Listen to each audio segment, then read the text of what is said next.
Bonjour, vous êtes bien sur Angel Science et aujourd'hui, pour commencer cette longue série sur les pierres, je l'espère, nous allons parler de la malachite.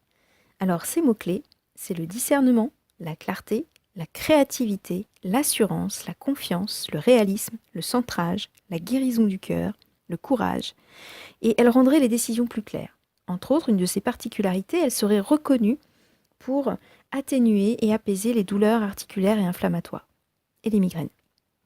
Donc, son apparence et sa structure. Tout d'abord, il faut savoir que c'est une pierre très disponible, mais elle est assez chère, et donc, elle est souvent contrefaite. Donc ça, c'est une chose à laquelle il faut faire attention. Sa dureté, elle est de 3,5 à 4, et c'est donc une dureté assez faible, et pas une pierre très dure. Elle est constituée de carbonate de cuivre, et sa teneur en cuivre est assez élevée, puisqu'elle est d'environ 70%. Elle est d'un vert vif dont les tonalités sont très différentes et très variées. Elle peut avoir beaucoup de verts différents et avec des petites bandes et des cercles plus foncés, hein, vert noir presque parfois, qui en font une pierre très jolie. Et souvent, pour les contrefaçons, ce sera beaucoup trop régulier. La pierre, elle, la nature fait que c'est beaucoup plus aléatoire, par exemple. Sinon, c'est une pierre poreuse dont la couche polie peut s'altérer. C'est pourquoi il est peu recommandé de la nettoyer à l'eau et encore moins avec du sel. En plus, elle est toxique et elle ne doit être utilisée que sous sa forme polie. Pour le nettoyage, en lithothérapie, il est conseillé le plus souvent de la placer dans une géode de quartz ou sur un lit de cristaux de quartz et de la placer au soleil. Cette pierre ne doit pas être utilisée en élixir pour être bue. Ou bien, il faut utiliser la méthode dite indirecte. Personnellement, je ne fais pas d'élixir, mais je vais vous expliquer comment se passe cette méthode indirecte. On prend un récipient, on met la malachite dedans, et ce récipient, on le met dans un autre récipient qui, lui, est rempli d'eau ou d'huile si on veut faire un massage.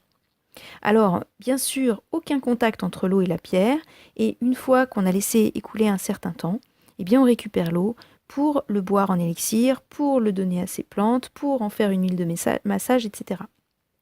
Voilà, donc je ne pratique pas l'élixir, mais je préfère vous informer pour éviter des risques d'intoxication. Historiquement, la malachite est une pierre autour de laquelle beaucoup de légendes et de croyances circulent. Depuis toujours, la malachite est une pierre qui fut essentiellement en lien avec des déesses. De ce fait, elle emporte tous les attributs, la beauté, le charme, la sensualité. Vénus est l'une des déesses à laquelle on l'attribuait particulièrement. La malachite était déjà connue des Égyptiens 3000 ans avant Jésus-Christ. Et les Grecs et les Romains l'appréciaient pour faire des objets d'ornement et des bijoux. Elle servait également de fard à paupières lorsqu'ils la mettaient en forme de poudre. Les tsars de Russie s'en servaient également pour décorer leurs châteaux. Parmi les gisements, le plus important se trouve dans l'actuelle République du Congo, que l'on nommait autrefois le Zaïre. On en trouve également en Australie, en Afrique du Sud, au Chili et aux États-Unis. À présent, passons aux propriétés reconnues de la pierre depuis les origines. Au Moyen Âge, on attribuait à la malachite un pouvoir de protection contre le mauvais œil. On pensait aussi qu'elle guérissait les maux d'estomac. Cela provient peut-être du fait qu'elle était utilisée comme vomitif. La malachite ne doit pas être absorbée, car comme on l'a vu, c'est un poison. Je le reprécise quand même. En lithothérapie, selon les praticiens et les pays, on lui attribue le pouvoir de protéger contre les énergies négatives. L'aura serait, selon eux, imprégnée par l'énergie positive de la pierre, ce qui la renforcerait. Elle permettrait à son porteur de s'écarter naturellement de ceux qui seraient mal intentionnés et de ne justement pas attirer leur attention et leurs mauvaises intentions. Elle rendrait comme invisible au mal. Il est dit qu'elle protégerait de certaines pollutions. Pour cela, il serait intéressant d'en avoir confirmation avec des appareils de mesure. Je n'ai personnellement jamais trouvé ou très peu d'expérience fait avec les pierres concernant ces allégations. Je sais qu'il y a eu certaines mesures de fait sur la shungite concernant notamment la radioactivité, comme quoi dans une zone normalement radioactive, hein, comme tout est radioactif dans une pièce, On va mesurer une certaine radioactivité, et puis en s'approchant avec un compteur Geiger de la shungite, la radioactivité aurait tendance à baisser. Bon, voilà, ce sont des choses qui sont montrées, mais qui n'ont pas été montrées, enfin je ne crois pas, hein, pour ma part, dans des laboratoires, ça n'a pas été fait dans des protocoles selon des protocoles particuliers. Maintenant, c'est vrai que c'est intéressant. Mais par ailleurs, c'est vrai que, à part pouvoir expliquer certaines aptitudes et vertus des pierres euh, à partir de leur composition, entre autres, je dis bien entre autres, eh bien, il n'y a pas grand-chose quant aux expériences scientifiques pour démontrer que telle ou telle pierre aurait telle ou telle vertu. Voilà. Alors, pour en revenir à la malachite, elle serait également considérée comme une pierre de chance qui réunirait alors tous les événements en faveur de son porteur. Elle permettrait de rompre avec ce qui n'est pas bénéfique à notre bien-être. La malachite, qui est une pierre verte, est donc reliée par sa couleur au chakra vert, donc celui du cœur. Et elle serait excellente tant pour les émotions que pour l'organe lui-même, parce qu'elle harmoniserait particulièrement cette zone. Elle rendrait entre autres optimiste et empathique, sans pour autant être affectée par les bagages émotionnels des autres. Elle nous permettrait de voir ce qui ne va pas en nous et d'éviter les réactions impulsives et destructrices que nous créons nous-mêmes, nous permettant par là même de nous corriger. Activant par voie de cause à effet le plexus solaire, puisqu'il est proche bien évidemment du chakra du cœur, et que le plexus solaire est le lieu de la volonté, elle nous rendrait plus actifs et plus volontaires. Elle serait en ce sens parfaite pour toute personne se sentant un peu démotivée et apathique. Elle permet aussi de mieux résister aux tentations. Et elle donne le sens des responsabilités et permet d'avoir plus d'assurance. Tous les minéraux à base de cuivre, dont elle est constituée, s'entendent très bien avec elle. Donc, celles qui poussent souvent avec elle dans le même gisement, particulièrement l'azurite, la turquoise, la chatukite et le chrysocole. Le cuivre est un excellent conducteur, comme on le sait. Il est utilisé pour conduire l'électricité. Et c'est aussi un élément très bien toléré par le corps. C'est la raison pour laquelle on l'utilise particulièrement en chirurgie, car il élimine les risques de rejet. Le cuivre est l'un des meilleurs matériaux avec l'argent et l'or pour les gens qui ont des problèmes d'allergie. Donc, personnellement, c'est vrai que j'aime bien, par exemple, fabriquer des bijoux en malachite avec le cuivre, puisque ils peuvent que bien s'entendre. La malachite permettrait à celui qui prend des décisions de le faire sans être faussement influencé par un ego trop fort. On dit qu'elle est éclairée par les décisions qui doivent être prises avec sagesse. Elle permettrait également de rester fidèle à ce que l'on est et à ses objectifs s'ils sont les bons et donnerait toute la détermination nécessaire pour les poursuivre et surmonter les obstacles. La malachite serait une pierre de déblocage de situation qui semble s'étendre en longueur. Elle aiderait donc à voir ce qui nous entrave pour avancer et à trouver le passage qui était jusqu'alors caché. Cette pierre, dont la couleur verte est aussi celle de la guérison et celle du cœur, serait la pierre qui guérirait de nos émotions passées et sclérosantes. Elle chasserait les impuretés qui se trouveraient bloquées dans notre aura, elle activerait l'énergie qui jusque-là était bloquée. Certains disent qu'elle alignerait tous nos points d'énergie et permettrait que toute l'énergie circule dans un flux limpide et vivifiant. On dit quelquefois qu'elle peut aider à l'ancrage car elle permet de percevoir les défis que nous devons dépasser et cela avec clarté, étape par étape. Grâce à elle, nous percevrions nos limites et le pouvoir que les autres ont sur nous, nous permettant ainsi de mieux définir les frontières entre ce qui est juste et injuste et entre ce que nous pouvons faire et ne pouvons pas faire. Ce serait une pierre très dense qui renforcerait la sensation de présence à soi-même tout en restant centrée sur le cœur. Les énergies qui viendraient d'en haut et celles qui viendraient de la terre seraient activées et facilitées dans leur circulation tout en trouvant un certain équilibre au centre. Ce serait donc une pierre d'équilibre. Elle serait une excellente pierre de méditation, apaisante et limitant aussi considérablement l'agitation intérieure. Elle permettrait d'organiser ses idées et de créer tout en ne s'éparpillant pas. Elle offrirait la possibilité de mieux assimiler des connaissances compliquées, des concepts difficiles à comprendre, etc. Par là même, elle soutiendrait les études. Elle aide ceux qui n'osent pas s'exprimer de peur du jugement des autres. C'est en partie pour cela qu'elle est connue pour apporter une grande confiance en soi. Sur le plan physique, la malachite serait surtout une très grande alliée pour ceux qui ont des migraines ou qui connaissent des douleurs articulaires type arthrite, arthrose, et toute autre maladie articulaire et inflammatoire, ainsi que les fractures et les conséquences de celles-ci. Le cuivre est connu pour cela également, et cette pierre qui en contient beaucoup et qui naît dans les gisements de cuivre serait parfaite pour soulager ces maux. Pour la petite histoire, j'ai un jour vendu un bracelet en pierre chips de malachite car je ne pouvais pas encore acheter de perles rondes en malachite qui étaient trop chères pour moi à l'époque pour faire des bijoux. Cette dame hésitait et me connaissait bien. Aussi, elle voulait tester de la vraie malachite une dernière fois pour ses douleurs en ayant déjà acheté autrefois un bracelet. Elle ne savait pas si cet autre bracelet était vrai ou non et elle ne me l'avait pas montré à ce moment-là.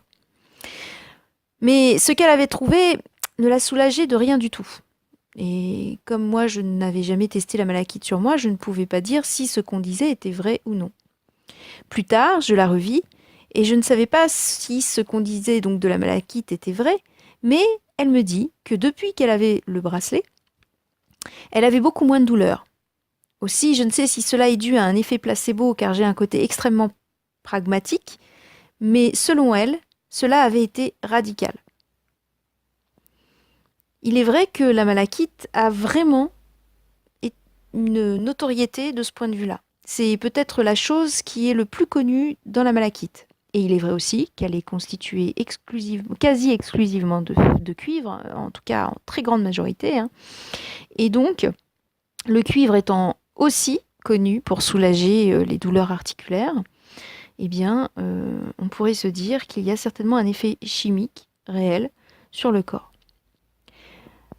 Entre autres, pour ce qui est du plan énergétique, on dit que la malachite densifierait l'énergie vitale du corps et serait donc très bénéfique aux convalescents et aux gens fragilisés, fatigués. Il faut savoir que de ce point de vue-là, même si on ne tient pas compte de la notion d'énergie, il faut savoir que si on fait une cure par exemple de cuivre en oligo-éléments, etc., eh bien, cela permet de passer l'hiver sans être malade. Les 3/4 du temps, si on est en bonne santé, qu'on prend du cuivre, tous les rhumes qui vont passer à côté de vous, etc., vous serez beaucoup moins malade. Si vous êtes un petit peu malade, vous sentez que vous commencez à être malade, ça va passer très vite avec la cure de cuivre et généralement, on se sent beaucoup moins fatigué. Donc, il y aurait peut-être une certaine logique quand même entre les effets connus de la malachite depuis l'Antiquité et ce que l'on dit qu'elle serait capable de soulager. On va dire soulager parce qu'on ne parle pas de guérison. Enfin, moi, je ne suis pas pour qu'on parle de guérison avec les pierres. C'est plus un soutien éventuel que quelque chose qui va complètement transformer votre vie. C'est un soutien. Ce serait une pierre donc réparatrice également qui activerait notre capacité de guérison. Elle permettrait de mieux cicatriser. Elle soutiendrait la production des globules rouges et permettrait au corps de mieux s'oxygéner par voie de conséquence. Plus on a de globules rouges et plus il y a de chances que ceux-ci puissent bien aérer le corps, puisque ça transporte entre autres l'oxygène. On dit aussi que ce serait une pierre détoxifiante. Entre autres, elle calmerait les crampes et les douleurs menstruelles, elle accompagnerait la femme lors des accouchements, et elle permettrait même de faciliter l'accouchement. Dans certaines traditions, on l'appelait autrefois la pierre des sages-femmes. Et ça, c'était en Allemagne. C'est originaire d'Allemagne. Dans la tradition populaire, on appelait donc la malachite la pierre des sages-femmes.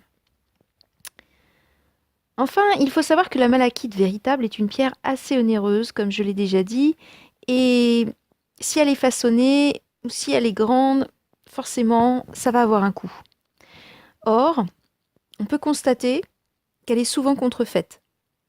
Lorsque l'on connaît bien la vraie, on peut vite voir la contrefaçon même sur photo selon les produits. Si vous avez le moindre doute, les pierres chips seront plus certainement vraies que les cabochons ou perles. car ce sont des débris de pierres percées, pour ce qui est des chips, hein. Les pierres façonnées, en perles, en pierres roulées, en cabochons, sont à acheter si vous êtes sûr de votre vendeur, car il existe énormément de produits vendus en malachite qui en réalité n'en sont pas. Souvent, ce sont des pierres compressées et teintées.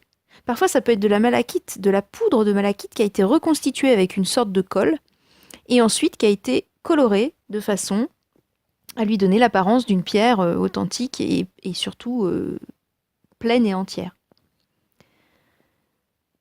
Les pierres compressées et teintées, donc, vous pouvez avoir des pierres colorées qui ne sont même pas de la malachite, et parfois même ce sont des pâtes polymères colorées, une sorte de pâte que ça se voit parfois par l'arrière. Quand vous retournez en fait un cabochon, par exemple, vous voyez des formes qui ne sont pas les formes de la pierre réelle, et qui correspondent plus en fait à quelque chose qui a été façonné, puis ensuite qui a été bien lissé, peint, et qui du coup a toutes les apparences de la pierre. Donc la seule manière de voir et de connaître la vraie la malachite, c'est possible lorsque l'on regarde en fait les dessins. Souvent, quand vous avez une fausse malachite, elle est d'un vert assez uniforme, ou alors des dégradés mais qui font pas très naturel. Si vous regardez, en fait, il faut que vous puissiez voir ce que c'est qu'une vraie malachite, hein. C'est vrai que c'est pas évident, mais si vous regardez par exemple sur des sites en minéralogie, le mieux c'est pas de regarder sur des sites de vente de bijoux et de pierres, parce que vous allez forcément avoir des vendeurs qui sont motivés pour vous vendre quelque chose, et donc la photo correspondra à ce qu'ils vendent. Donc le mieux, c'est d'aller voir sur des sites de minéralogie, vous tapez malachite, gisement de malachite, etc. Et vous verrez sur photo à quoi peut ressembler de vraies malachites. Alors attention, la brute et la polie les deux n'ont pas tout à fait le même aspect, hein. Une brute va être peut-être parfois très verte, on ne verra pas forcément bien les stries. Quand elle sera polie de façon à ce qu'on voit bien les stries. Donc regardez les pierres polies, tout ce qui sort des gisements, etc. Sur des sites de minéralogie, et ensuite à les comparer avec ce que vous voyez dans les boutiques. Bien souvent, vous verrez que sur photo, on voit bien que certains bijoux ou certaines pierres, hein, sont fausses, même en fil de perles, hein. D'ailleurs, moi, mon fournisseur, il nous vend soit des fils de perles de fausses malachite, mais il le précise, c'est de la compressée, en fait. C'est de la pierre compressée de malachite. Donc, forcément avec des colles, etc., et qui n'auront pas les capacités supposées de la malachite. C'est généralement ce qu'on vend, d'ailleurs, hein. C'est à très faible prix. Je veux dire, le fil de perle d'une fausse malachite, ça va être à 3 à 5 euros. Alors bien sûr, après, vous pouvez trouver un bracelet de perles de malachite à 10 euros, c'est évident, puisque il y aura une plus-value malgré. Mais quand vous avez de la vraie malachite, c'est 20 fois le prix d'une fausse malachite en fil de perles, si vous voulez. Donc, c'est pas possible d'avoir ensuite un bracelet à 10 euros avec de belles grosses perles par 10 ou 15 même, tout dépend de la taille des perles, et que vous allez payer 10 euros. Ça veut dire qu'il y a un problème quelque part, puisque pour trouver de la vraie malachite, un fil de perles de 8 mm, vous allez le payer entre 70 et 80 euros pour de la belle perle. Il y a une trentaine de perles sur le fil. Faites le calcul, hein, c'est pas possible. Voilà. Donc, il faut aussi faire attention à ça, hein. Le prix, souvent, est quand même assez révélateur. Donc, dans ce cas-là, préférez quand même, si vous voulez acheter à faible prix, préférez les chips, qui seront quand même, hein, c'est quand même la vraie malachite, même en chips, elle est quand même, elle a quand même un certain coût. Sachant que les perles chips sont percées, donc par exemple, moi, quand j'ai des perles chips, comme je fais, sur le fil de perles, il y en a beaucoup que je ne vais pas utiliser, parce que c'est une perle qui est très cassante quand elle est en forme chips, et du coup, très rarement, les trous sont faits au milieu de la pierre. Très souvent, ça peut se trouver sur le bord, etc. Donc, il suffit d'une fausse manip ou tout simplement d'un coup quand vous portez le bracelet, puis vous allez perdre des bouts. Donc, ça va pas être très joli. Donc, généralement, je suis obligée de sélectionner, et j'ai la moitié des pierres que je n'utilise pas pour faire des bracelets, puisque une bonne partie serait vite abîmée lors de l'utilisation. Donc c'est à savoir aussi. Voilà. Euh, Ensuite, donc les prix doivent vous alerter, mais il faut savoir que même un revendeur peu scrupuleux peut aussi vendre cher un produit pour vous donner l'idée de la validité de sa vente, hein. Donc c'est pas le seul critère, même si quand même c'est important. Après, il y a aussi des bijoux, des artisans qui fabriquent des bijoux, mais qui eux-mêmes fabriquent des bijoux pour l'esthétique, mais qui ne sont pas spécialisés dans la pierre, qui ne s'intéressent pas forcément à la lithothérapie, mais qui s'intéressent juste à la fabrication de jolis bijoux. Alors, ils vont faire ça avec un peu toutes sortes de matériaux, parce que ce qui leur plaît, c'est la créativité, qui ne connaissent pas forcément bien les pierres, et qui du coup vont eux-mêmes se faire avoir, puisque dans les pierres, il faut connaître. Si on ne connaît pas, on peut avoir des pierres qui sont parfois un affront pour ceux qui connaissent, même sur photo. Parfois, je vois des choses qui sont vendues sur les plateformes de vente. Enfin, c'est parfois aberrant. Mais ça ne veut pas dire que le vendeur est au courant. S'il s'y connaît pas beaucoup, qu'il a acheté ça chez un fournisseur lambda et qu'il n'a pas fait très attention, il s'est dit tiens, ça c'est joli, je prends. Et pour mettre dans un bijou, il va ajouter tout un tas d'autres choses, du plastique, d'autres matériaux pour l'esthétique. Alors, il ne faut pas non plus croire que tous les vendeurs sont malhonnêtes, mais parfois c'est de l'ignorance. Donc voilà. Donc il faut bien choisir.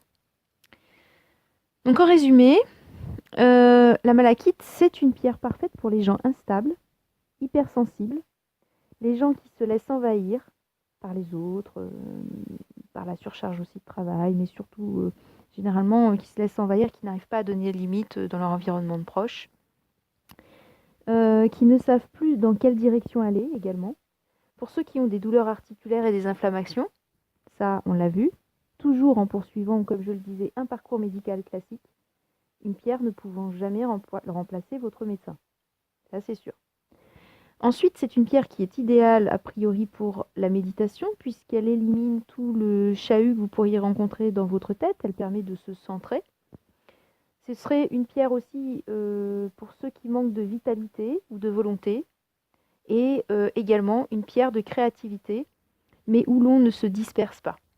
Voilà. Alors j'espère que cette première vidéo sur les vertus des pierres vous a plu. Et si c'est le cas, j'espère que vous mettrez un petit pouce bleu déjà, et puis que vous vous abonnerez parce que je vais en faire d'autres. Je ne connais pas encore la régularité parce que ça prend énormément de temps et que bien sûr je fais bien d'autres choses, et dont des bijoux et puis des soins. Donc voilà. Mais si vous vous abonnez et que vous appuyez sur la petite cloche, et bien quand je mettrai une vidéo en ligne, et bien vous serez tout de suite mis au courant. Voilà. Au revoir et j'espère à bientôt.